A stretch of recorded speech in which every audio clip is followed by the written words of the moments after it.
The morning I found the concrete barriers blocking my family's century-old hunting trail, I knew my quiet life in the woods was about to become a war zone. Someone had decided that a path my great-grandfather carved through these Tennessee hills needed to be shut down, and they'd done it without so much as a conversation.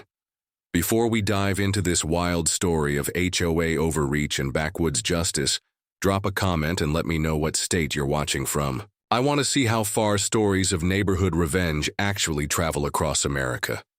Let me take you back to where this whole mess started, because like most HOA horror stories, it began with one person who thought a little authority made them the king of everyone else's property. My name is Jake Thompson, and I've lived on the same 40-acre plot in Whitetail Ridge for my entire 38 years. This land has been in my family since 1923, when my great-grandfather bought it for practically nothing, because nobody else wanted property that far from town. Back then, it was just wilderness, but my great-grandfather had vision. He carved a hunting trail that wound through the best deer crossings and turkey roosts in 3 counties. 4 generations of Thompson men had walked that trail every hunting season. My great-grandfather used it to feed his family during the Depression. My grandfather taught my father to track on that path. My father taught me the same lessons his daddy had taught him, and someday, I plan to teach my own son to read deer sign and understand the rhythm of the forest on that same ancient trail. The trail wasn't just dirt and leaves. It was family history carved into the landscape, a connection to the land that city folks could never understand. Every bend in the path had a story. Every clearing had memories. This wasn't just some recreational hiking trail.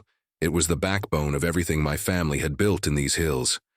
Then, about 2 years ago, developers started buying up the surrounding forest and turning it into something called Whitetail Ridge Estates. Suddenly, my wilderness neighbors were replaced by suburban transplants from Atlanta and Nashville who'd moved out to the country but wanted to bring city rules with them. The new subdivision came with its own HOA, naturally, and while my property wasn't technically part of their development, the trail that had been in my family for a century happened to cross through a small section of their common area, where it connected to the old logging road. At first, the new neighbors seemed reasonable enough. Few of them even asked about the trail, and I was happy to explain its history. I told them about the deer migration patterns, showed them where the old-growth oaks marked the original property boundaries, and even invited a couple of families to join me for a guided walk during wildflower season. But everything changed when Bradley Morrison bought the biggest house in the development and immediately got himself elected to the HOA board. Bradley was one of those guys who'd made his money in corporate consulting and thought that gave him expertise in everything from wildlife management to rural property law. He drove a brand new Ford F-350 that had never seen mud, wore expensive hunting gear that had never been in the woods, and talked about optimizing land use like he was running a business seminar. The first sign of trouble came when Bradley started talking about liability concerns at HOA meetings. According to the meeting minutes that one of my neighbors shared with me, Bradley had convinced the other board members that allowing unauthorized trail access through common areas was exposing the HOA to potential lawsuits. Never mind that. My family had been using that trail for decades before his subdivision existed. Never mind that we'd never had a single incident or injury in nearly a century of use. Bradley had decided that my great-grandfather's hunting trail was a legal risk that needed to be eliminated. The first letter arrived on a Tuesday in September, right at the start of bow season. It was written in that formal, legal-sounding language that HOAs love to use when they want to sound more important than they actually are. The letter informed me that the Whitetail Ridge Estates Homeowners Association had voted to restrict unauthorized access to common areas, effective immediately. According to Bradley's letter, my family's hunting trail was now considered a non-compliant, recreational pathway that violated the community's insurance requirements. The letter demanded that I cease and desist from using the trail, and warned that continued trespassing would result in legal action. I read that letter 3 times before the full absurdity hit me. This corporate consultant who'd lived in the HOA country for less than 2 years was trying to shut down a trail that had been in my family since before his grandparents were born. The trail that connected my property to thousands of acres of hunting land was suddenly non-compliant because some suburban HOA had decided it didn't fit their vision of controlled community living. My first instinct was to handle this diplomatically. I called Bradley and asked if we could meet to discuss the situation. Maybe if I explained the trail's history and showed him that it didn't actually impact anyone's property values or safety, we could work out a reasonable compromise. Bradley agreed to meet, but he showed up at my property line wearing a suit and carrying a briefcase like he was conducting a hostile takeover instead of having a conversation with a neighbor. He spent the entire meeting taking notes and photos while I tried to explain the trail's significance to my family. When I pointed out that the trail had existed long before his subdivision, Bradley cut me off with a condescending smile.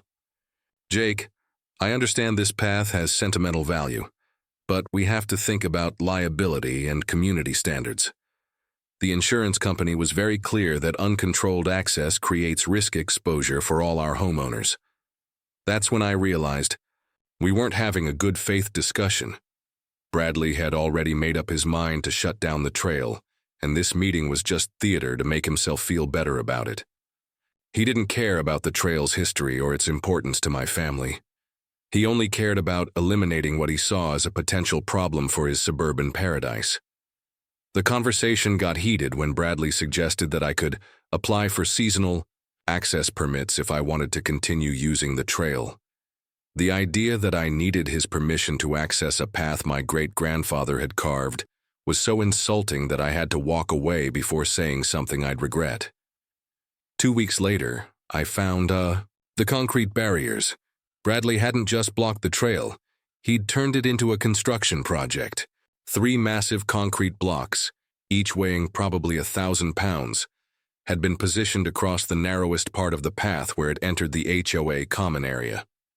A shiny new sign announced that the area was private property, no trespassing, and threatened prosecution for violations. Standing there looking at those barriers, I felt something I hadn't experienced since my tours in Afghanistan. It was the cold, focused anger that comes when someone crosses a line they should never have crossed. Bradley hadn't just blocked a trail, he'd declared war on my family's history and heritage. But here's the thing about guys like Bradley. They're used to winning through paperwork and corporate politics, but they don't understand that some fights can't be won with liability insurance and HOA bylaws. They think everyone else will just roll over and accept their authority because that's how things work in their suburban corporate world. Bradley made one crucial mistake. He assumed I'd give up and find another way to access my hunting grounds. What he didn't realize was that blocking that trail wasn't just an inconvenience for me. It was a personal insult to 4 generations of my family. And more importantly, it was illegal. See, while Bradley had been busy playing HOA president, I'd been doing my homework. Tennessee has something called a prescriptive easement law, which basically means that if someone has been using a path across someone else's property for a long enough period without objection, that use becomes a legal right. My family had been using that trail for nearly a century, long before the subdivision existed, and we had documentation to prove it. Old survey maps, hunting photos, even my grandfather's journal entries from the 1940s that mentioned specific landmarks along the trail. Bradley's concrete barriers weren't just blocking my access, they were violating my legal easement rights. I hired a property attorney who specialized in rural land disputes, and his research confirmed what I'd suspected. The trail was legally protected under Tennessee Code Annotated Section 28.2.101, which establishes prescriptive easements for documented long-term use. Bradley's HOA had no legal authority to block my access, regardless of their insurance concerns or community standards. But I wasn't content to just win in court. Bradley had made this personal when he dismissed my family's history and treated me like some kind of trespasser on my own land. I wanted him to understand that actions have consequences, especially When you mess with someone's heritage, the first phase of my response was completely legal and above board. I filed a lawsuit seeking damages for the illegal blocking of my easement, removal of the concrete barriers, and compensation for the hunting season I'd lost while dealing with his obstruction. The legal papers were served to Bradley on a Friday afternoon, right in front of his suburban neighbors. But the real education began the following Monday morning. You see, Bradley had made another crucial error in judgment. While he was focused on blocking my trail, he'd forgotten that I knew every inch of the surrounding forest. I'd been hunting and tracking in these woods since I was old enough to walk, and I understood the land in ways that no corporate consultant from Atlanta ever could. The trail Bradley had blocked was just one of several paths my family had used over the decades. There was an older trail that skirted the edge of his precious subdivision, a path that ran right along the property line where his fancy houses backed up to the forest. That trail had been abandoned for years because the main path was more convenient, but it was still perfectly functional for someone who knew how to find it. I started using the old trail for my early morning scouting trips, long before the suburban folks were awake. But here's where it gets interesting. The old trail ran directly behind Bradley's house, close enough to his backyard that someone walking it could see right into his kitchen windows. Now, I want to be clear that I never did anything illegal or inappropriate. I stayed on the trail, which was on my property and predated his house by decades.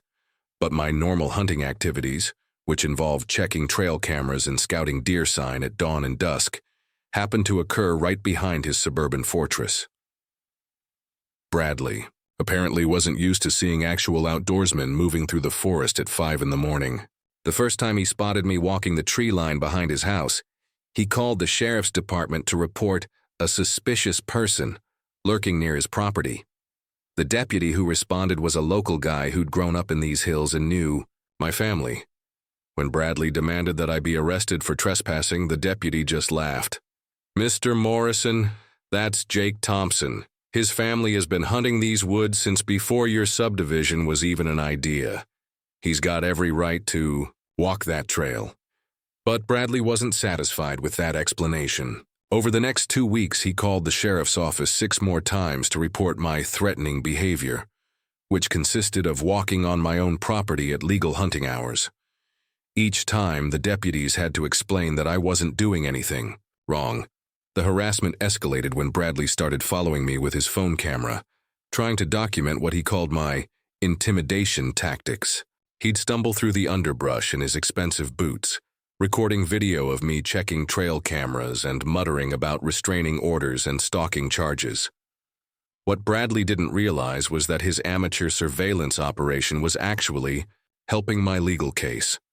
Every time he followed me into the woods, he was documenting the fact that I had legitimate reasons to be using the old trail.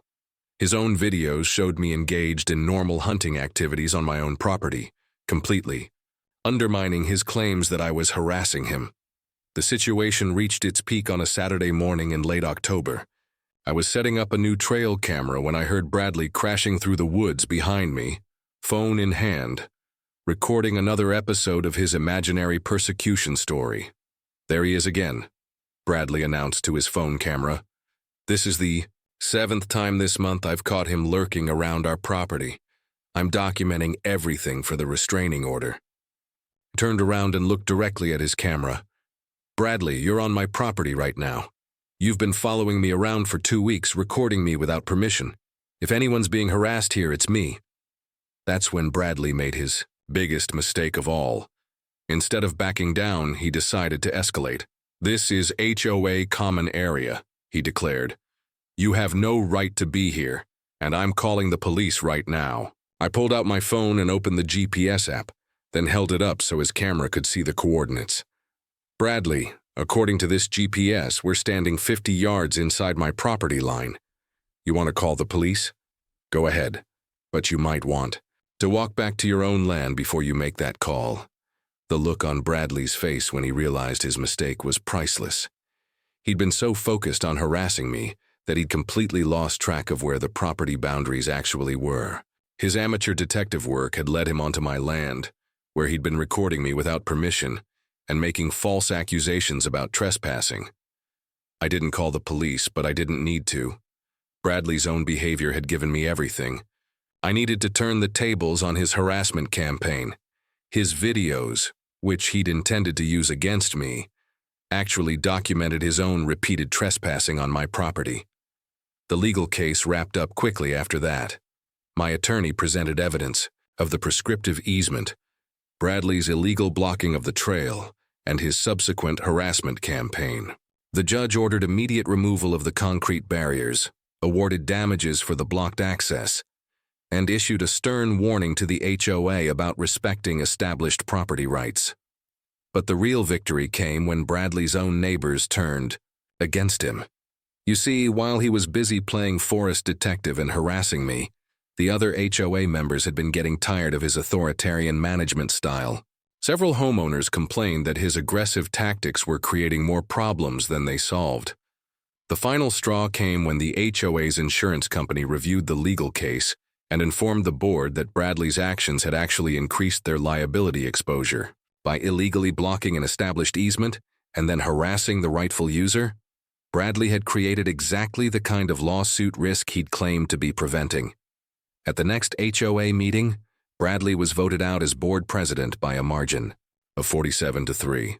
The new board immediately passed a resolution acknowledging my easement rights and establishing clear guidelines for respecting pre-existing property uses. Bradley's house went on the market 6 months later. Turns out that legal fees, HOA fines, and the stress of being the neighborhood pariah had taken their toll on his suburban paradise. The new family that bought his place actually introduced themselves to me and asked about the area's hunting opportunities. Their teenage son is now one of my regular hunting companions. The concrete barriers were removed and hauled away at the HOA's expense. My family's century-old hunting trail is open again, better maintained than ever, and protected by a legal easement that ensures it will stay that way for future generations. These days, I use both the old trail and the new trail, depending on wind direction and what I'm hunting. The old trail has become a favorite spot for teaching young hunters about woodcraft and respect for the land. Several of my new neighbors have asked if their kids can join these informal education sessions, and we've developed a nice little community of outdoor enthusiasts. Bradley learned a hard lesson about the difference between corporate authority and rural property rights. But more importantly, the entire subdivision learned that HOA power has limits, especially when it conflicts with established legal rights and local traditions. The moral of this story isn't that all HOAs are bad, because they're not. When they stick to their actual purpose of maintaining common areas and resolving legitimate disputes, they can be valuable. But when HOA board members start thinking they're government officials with unlimited authority, sometimes they need to be reminded that they're just neighbors with clipboards, and sometimes, just sometimes, that reminder comes from someone who knows the land better than they know their own corporate bylaws. If you enjoyed this story of rural justice and suburban overreach, make sure to hit that like button and subscribe for more tales of property, rights battles, and the people who fight back against HOA tyranny. Trust me, this is just one of many stories from rural America, where longtime residents refuse to be pushed around by newcomers who think money and authority trump history and legal rights. Remember, your property rights are only as strong as your willingness to defend them. Know your boundaries, document your usage, and never let anyone convince you that their interpretation of community standards is more important than your actual legal rights to your own land.